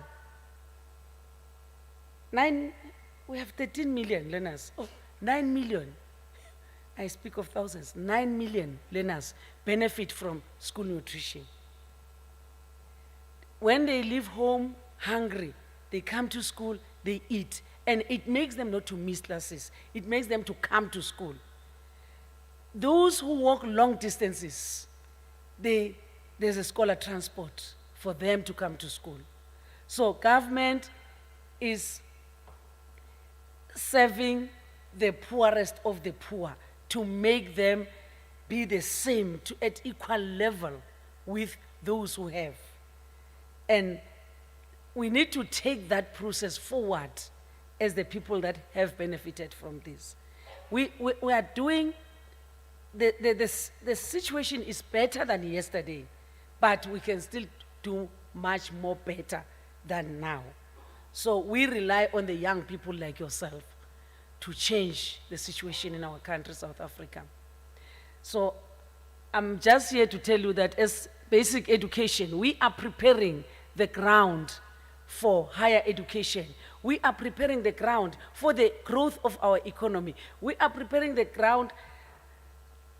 That's why we speak of mathematics, we speak of three-stream model, that now want to change the education system, that you should not just be taken to matric if you don't want to.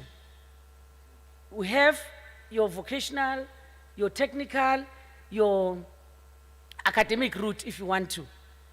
At the same time, we are building schools of focus We call them focus schools, schools of agriculture, schools of aviation, school of, there are many. I didn't write, but because I must just tell you that we are shaping education differently from what it was before to respond to the needs of this economy of our country. We should not, like I said, let's not do things the same way. I don't want to waste your time. All what were to say have been said. Let me, allow me to invite on stage the former Secretary General of the Young Communist Party, who is now the Deputy Minister of Higher Education, Science and Innovation, and Science and Technology, and it's a very long name, Honorable Manamela. Let's encourage him as he comes forward, please. Let's do better than that. We have received keynote addresses, but now this is the real keynote address. I don't know whether he will make a summary of the keynote address because keynote addresses have been said to you. Thank you so much. God bless you.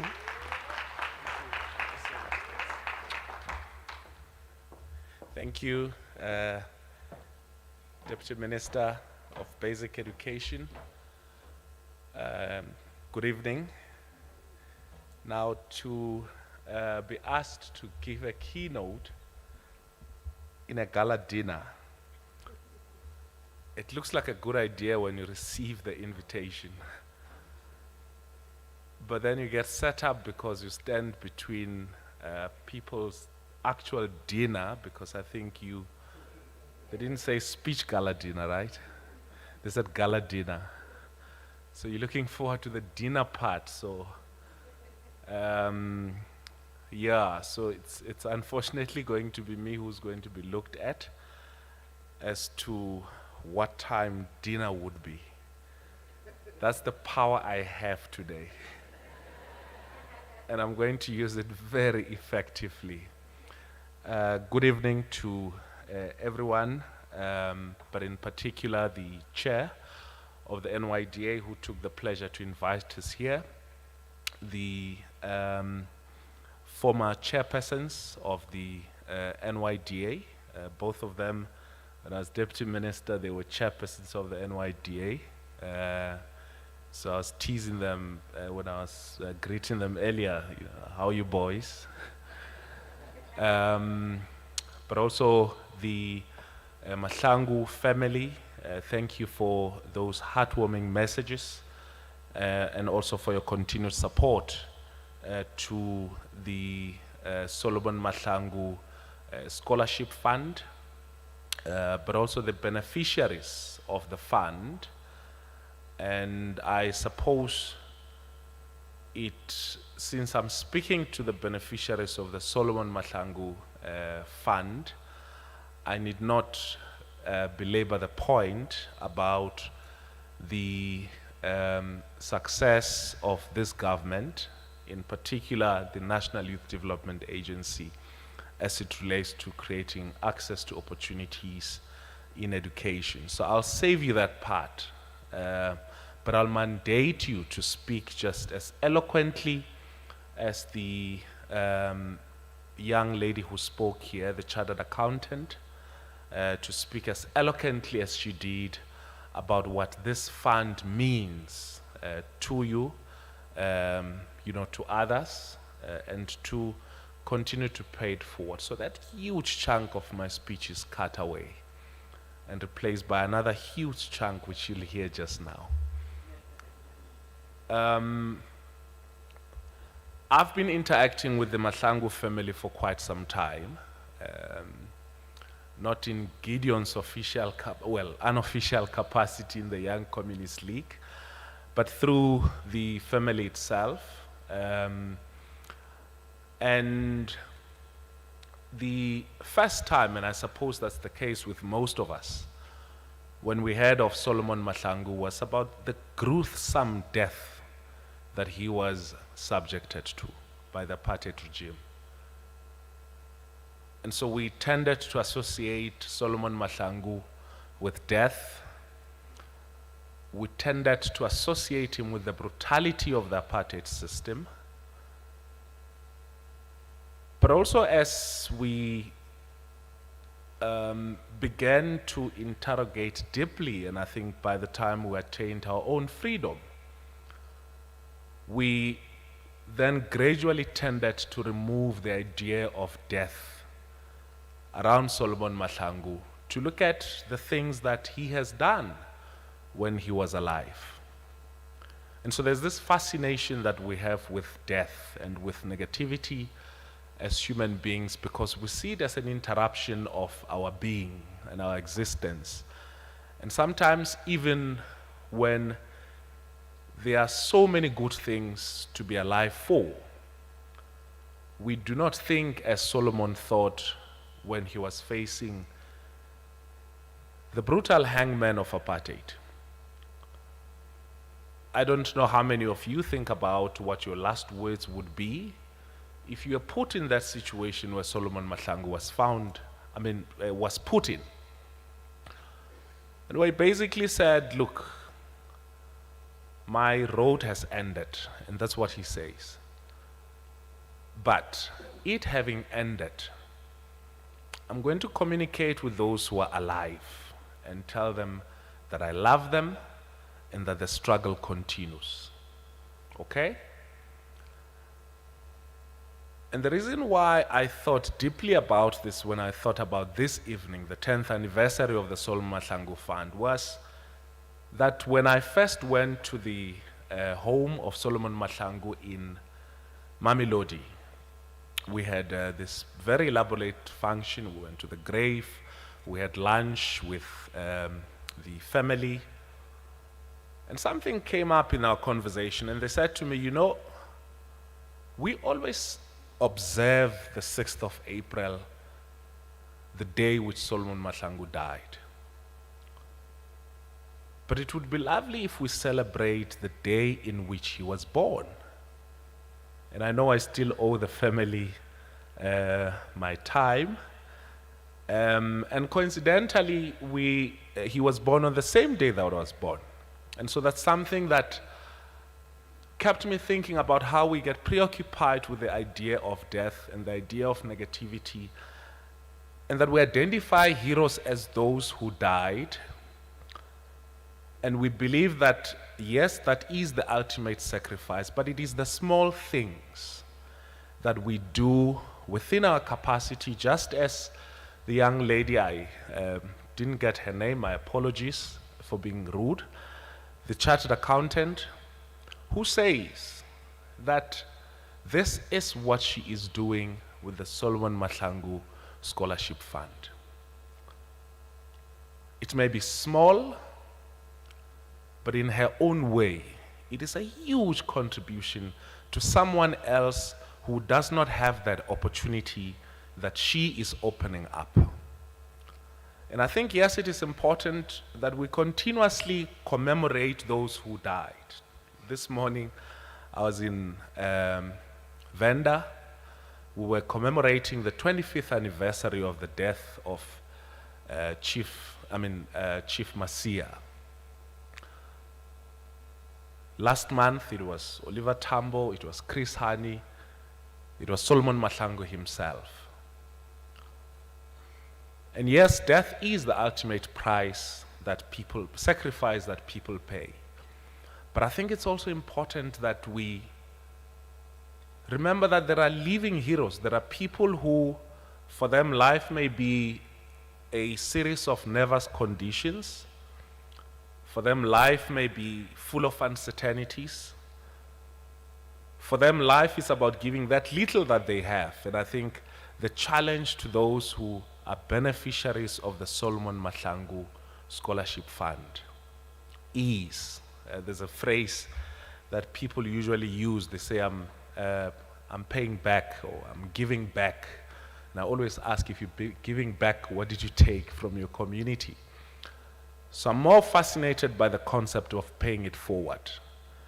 And that in the small little way, we will be carrying the name of Solomon Mahlangu, not because he died under the rope of the hangman called apartheid, but because of the things that he's done for us to be here where we are.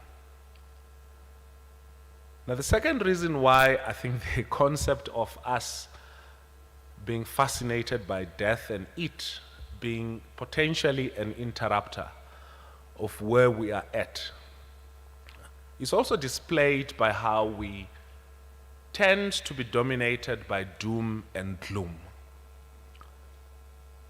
In a room full of so many beautiful people who 30 years ago would not have had this opportunity that we're sharing today. But I suppose that because sometimes that which we perceive as the world being is determined elsewhere, and we're robbed of the opportunity to think through of what potentially this country is capable of. We're bombarded consistently and continuously with the possibility of a disaster of doom and gloom that we forget that we're part of the solution to move South Africa forward. And so I think it's important that, yes, we should not ignore the fact that there are so many challenges that our country faces, but also we should remember that it is not worth throwing the baby with the bathwater. That we ourselves, just as Solomon Mahlangu did, holds that responsibility of continuing with the struggle. And yes, continuing with the struggle means that he has paved the road and many others, but we also have an equal responsibility to pick up the spear, to pick up the brig, to pick up anything that we find or that we have at our disposal to continue to build a better South Africa. The last thing that I want to say this evening is that we have, in this fascination with, well, not fascination, I think to call it fascination would be an exaggeration. I think it's worry, it's our preoccupation with what will happen. It potentially, or could potentially obviously lead us to want to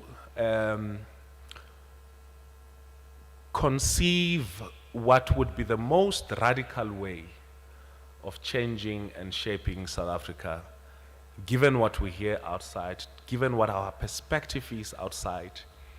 And one of the things, I couldn't help, but I'm going to say this, one of the experiences with interacting with communities is that their voices are mitigated by those who want us to believe that all is doom and gloom.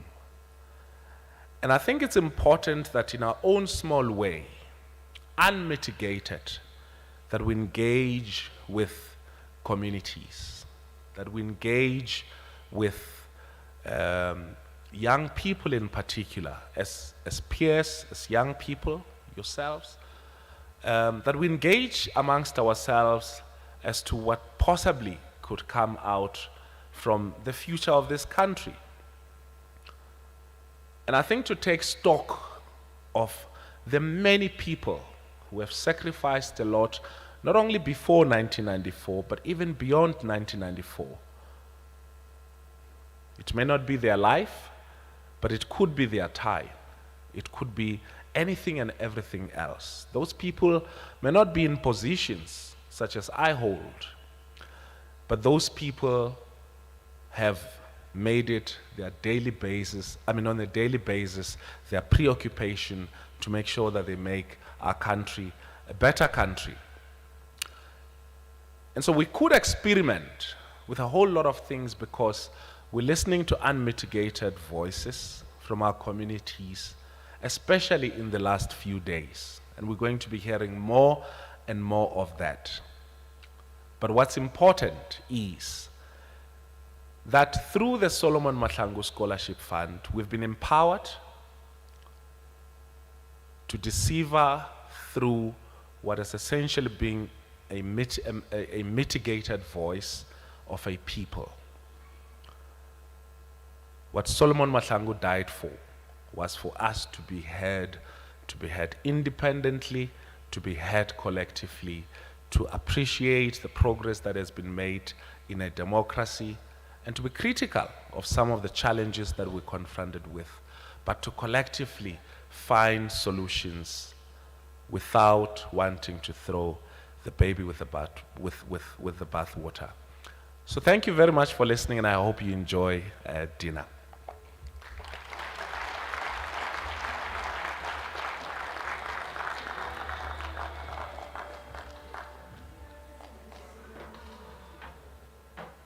All right, so it seems like we've reached the part of the program that I'm sure some in this room are looking forward to. Just some rules as to how the dinner process will flow. We will have ushers to assist you to go to the various dishing stations, but we'd like to please allow for the family and distinguished guests to be ushered out first so that they can dish up. And then following which there are 2 serving stations outside on your right where you would have had your canapes when you arrived at the venue. But thereafter, once the family and the dignitaries have finished dishing up, you're more than welcome to serve at any station. So please do enjoy dinner. You can also give me a round of applause.